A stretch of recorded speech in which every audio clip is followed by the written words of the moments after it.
Pollution ಮತ್ತೊಂದು ಏನೇನಿದೆ ಎಲ್ಲ ವಿಶ್ಲೇಷಣೆ ಮಾಡಿದ್ದಾರೆ. ಅವರ ಊರಲ್ಲಿಲ್ಲ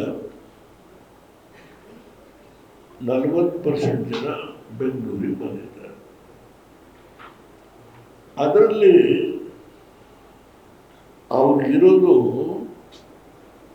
ಸುಮಾರು 17 ಎಕರೆ ಭೂಮಿ.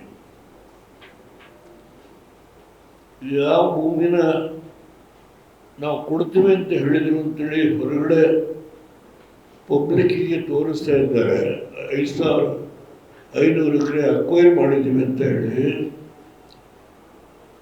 ಆ 500 ಎಕರೆ ಎಲ್ಲ ಹಳ್ಳಿಗೆ ಹೋಗಿಲ್ಲ.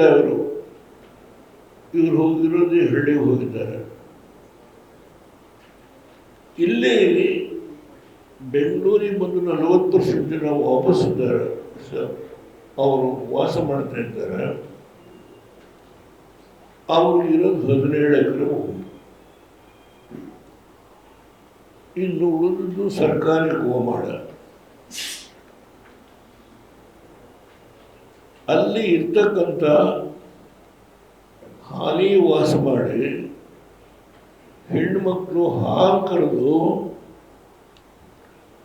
ಅವ್ರ ಜೀವನ ಏನು ನಡೆಸ್ತಾ ಇದ್ದಾರೋ ಅವರು ರೆವಿನ್ಯೂ ಅಧಿಕಾರಿಗಳ ವಿನಂತಿಯ ಮೇಲೆ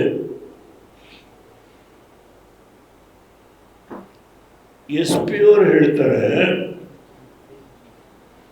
ರೆವಿನ್ಯೂ ಅಧಿಕಾರಿಗಳ ವಿನಂತಿಯ ಮೇಲೆ ನಾವು ಹೋದ್ವಿ ಅಂತ.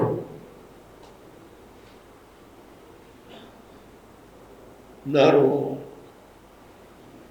ಪೊಲೀಸ್ ಇಲಾಖೆಯ ಅಧಿಕಾರಿಗಳಿಗೆ ಈ ಸಂದರ್ಭದಲ್ಲಿ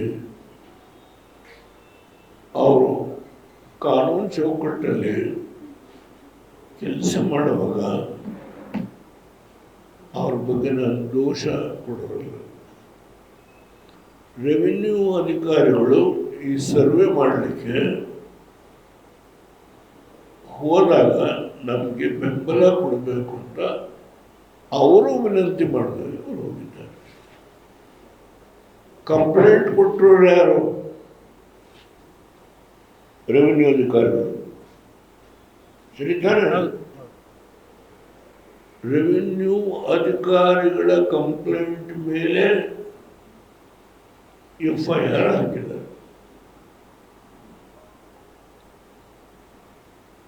SP ಅವರು ಹೇಳ್ತಾರೆ,